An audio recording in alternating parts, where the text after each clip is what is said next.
وعلى الله قصد السبيل ومنها جائر ভাইরা আমার, খারাপ মৃত্যুর ষষ্ঠ আলামত নিদর্শন হলো আল্লাহর প্রতি খারাপ ধারণা পোষণ করা। আল ইসাআতুজ জন্নে বিল্লাহ আজ্জা ওয়া জাল, আল্লাহর প্রতি খারাপ ধারণা পোষণ করা। আল্লাহর প্রতি কি করা? খারাপ ধারণা পোষণ করা। ভাই, যেখানে কোনো মানুষের প্রতি খারাপ ধারণা করতে পারে না, সেখানে স্রষ্টার প্রতি, সৃষ্টি আল্লাহর প্রতি তার কোনো একনিষ্ঠ বান্দা খারাপ ধারণা করতে পারে? কি বলেন, খারাপ ধারণা করতে পারে? কখনোই পারে না। কোনো ব্যক্তি যদি খারাপ ধারণা করে, তাহলে তার ঠিকানা হবে কোথায়? জাহান্নাম, খারাপ মৃত্যু হবে। বলেন নাউজুবিল্লাহ। খারাপ ধারণা কি? যেমন সে খারাপ ধারণা করলো আল্লাহ রসুল পাঠাইছেন, রসুলকে বিজয় দেবে না, বিজয় দেবে কাফেরদেরকে, ইসলামের বিজয় দিবে না, বিজয় দিবে কুফর, শিরিক, নাস্তিকতা, ধর্ম নিরপেক্ষতা সমস্তকে। বলেন নাউজুবিল্লাহ। ইসলামের বিরুদ্ধে যারা সমস্তন্ত ধর্ম নিরপেক্ষতা, কমিউনিজম, নাস্তিকতাবাদ কায়েম করতে চায়, তারা কি বিশ্বাস করে? আল্লাহর প্রতি যে ইসলাম কায়েম করবেন না আল্লাহ এই দেশে, কায়েম করবেন সমাজতন্ত্র। বলেন নাউজুবিল্লাহ।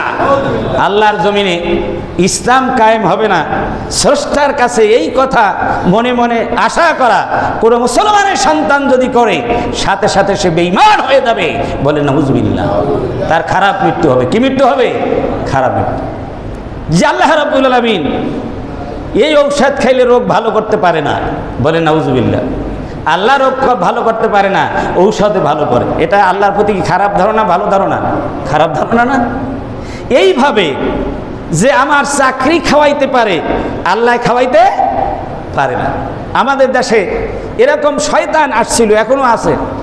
স্কুলের ছোট ছোট ছেলেদেরকে, বাচ্চাদেরকে লজেন্স দিয়ে, কথা বুঝতে পেরেছেন? আবার নিয়ে গেল, কয় লজেন্স দিল কে? কয় আফা, ভাইয়া। যখন নিয়ে গেল, তোমরা কি? কয় মুসলমান। কি পড়ো? লা ইলাহা ইল্লাল্লাহ। কয় তোমাদেরকে দেয় কে? দেয়। কয় আল্লাহ দেয়। কয় এখন লজেন আল্লাহর কাছে চাও, আল্লাহ দিতেছে? কয় না। লজেন কি ছোট ছোট বাচ্চারা কি লজেন কি আল্লাহ দিবে? কি বলেন, ডাইরেক্ট এরকম লজেন দেয়? এরপরে আবার লজেন দেয়। লজেন কে দেয়? ভাইয়া দেয়, আপা দেয়। বলেন নাউজুবিল্লাহ। এরকম ঈমান নষ্ট করার জন্যে আমার দেশে বহু ভুইফোট সংগঠন জ্বালিয়ে গেছে। তাদের বিরুদ্ধে তাওহীদবাদী মুসলমানদেরকে আজকে দাঁড়াতে হবে। জোরে বলেন ঠিক কিনা? আমার বন্ধুগণ, এভাবে বিদেশি বহু মিশনারি আমাদের দেশের সন্তানদেরকে, ছোট্ট ছোট্ট বাচ্চাদের ঈমান হারার করার জন্যে, আমাদেরকে পারিবারিকভাবে ঈমান ধ্বংস করার জন্যে, দেশের থেকে ঈমানকে ধ্বংস করার জন্য, বেঈমান বানানোর, নাস্তিক বানানোর জন্যে বিভিন্ন কাজ করতেছে। সেখানে মুসলমানেরাও কাজ করে। ওরা কি মুসলমান না বেঈমান?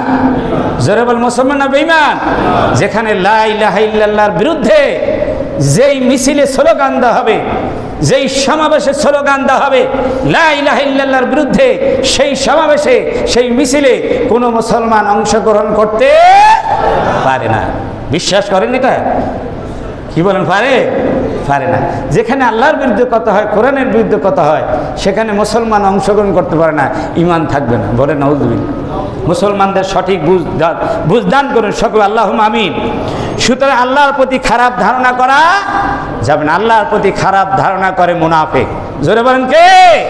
মুনাফিক। মুসলমানের সন্তান হওয়ার পরেও বহু মুনাফিক হয়ে যায়। আল্লাহ রাব্বুল আলামিন তাই কোরআনুল কারীমের সূরা আল ইমরানের 154 নম্বর আয়াতে বলেন, ইয়াজুন্নুনা বিল্লাহি গায়রাল হাক্কি জান্নাল জাহিলিয়াতি ইয়াকুলুনা হাল লানা মিনাল আমরি মিন শাই। মুনাফিকেরা বলল, উহুদের যুদ্ধে কিছু মুনাফিক পথের থেকে তারা চলে আসছিল। 300 মানুষ, 1000 গিয়েছিল না? হ্যাঁ, মানে যারা তাদের থেকে 300 মানুষ চলে গিয়েছিল, ভেগে গিয়েছিল পথের থেকে, যে না, এই যুদ্ধে আল্লাহ বিজয় দান করবে না মুসলমানদেরকে। বলেন নাউজুবিল্লাহ। তখন কাফেররা বলছিল, মুশরিকেরা বলছিল, মুনাফিকেরা বলছিল যে আমাদের কি কোনো এখানে পরামর্শের বিষয় আছে? আমরা কি কোনো কথা বলতে পারি? আমরা যদি কোনো কিছু কথা বলতাম, পরামর্শ দিতাম, তাহলে মুসলমানদের এই অবস্থা হইতো না। পরাজয়ের পরে তারা এই কথা বলছিল মুনাফিকরা। জোরে বলেন নাউজুবিল্লাহ। অনেকে বলে না যে আমি যদি সিদ্ধান্ত দিতাম, আমার সিদ্ধান্ত যদি মানতা, তো এইরকম হইতো না। জোরে বলেন ঠিকই না?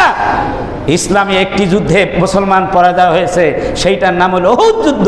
কিন্তু এই পরাজয়টা মুসলমানদের জন্য অন্য অন্য যুদ্ধের বিজয়ের একটি প্রতীক। জোরে বলেন আল্লাহু আকবার। কারণ এখান থেকে শিক্ষা নিয়ে আরো হাজারো যুদ্ধে তারা বিজয় লাভ করেছেন, ফাইন্ড আউট করেছেন যে আমরা কেন পরাজয় হলাম। এরপরে আর তাদের সেই রকম ঘটনা ঘটে না। এটা আসলে মানে সাময়িক পরাজয় হলো, কিন্তু সুদূর প্রসারী একটা বিজয়ের ওসিলা ছিল। জোরে বলেন আল্লাহু আকবার। আল্লাহ রাব্বুল আলামিন বলেন, নবী হে আপনি বলে দেন, কুল ইন্নাল আমরা কুল্লাহু লিল্লাহ। রাসূল বলেন, আমি তো আল্লাহর হুকুম ছাড়া কোথাও কোনো যুদ্ধে যাই না, কিছুই করি না। কারো কিছু বলার অধিকার নাই, সব কিছু বলার এবং সিদ্ধান্ত দেওয়ার অধিকার একমাত্র আল্লাহর। আল্লাহু আকবার। সুতরাং মুমিনরা কখনো আল্লাহ রাব্বুল আলামিনের সিদ্ধান্তের উপরে মানে সন্দেহ পোষণ করে না। যারা বেঈমান, যারা মুনাফিক, তারা করে। এই জন্য কবি বলেছেন, সব সময় আল্লাহ পাকের থেকে সন্দেহ করার থেকে মুক্ত থাকতে হবে। আল্লাহর প্রতি হোসনে জন, ভালো ধারণা রাখতে হবে। ভালো ধারণা রাখা এটাও ইবাদত।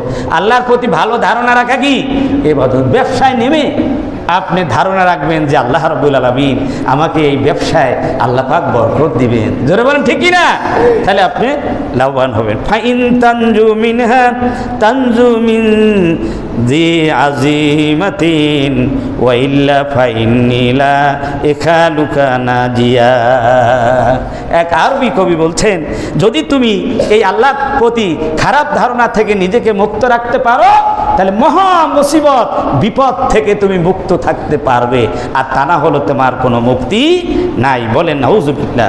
ওয়া ইউআযযিবুল মুনাফিকিনা ওয়াল মুনাফিকাতি ওয়াল মুশরিকিন ওয়াল মুশরিকাতি যান্নিনা বিল্লাহি যান্নাস সাউই আলাইহিম দাইরাতুস সাউই ওয়া গাদিবাল্লাহু আলাইহিম ওয়া লা'আনাহুম ওয়া আ'আদ্দা লাহুম জাহান্নামা ওয়া সাআত মাসীরা।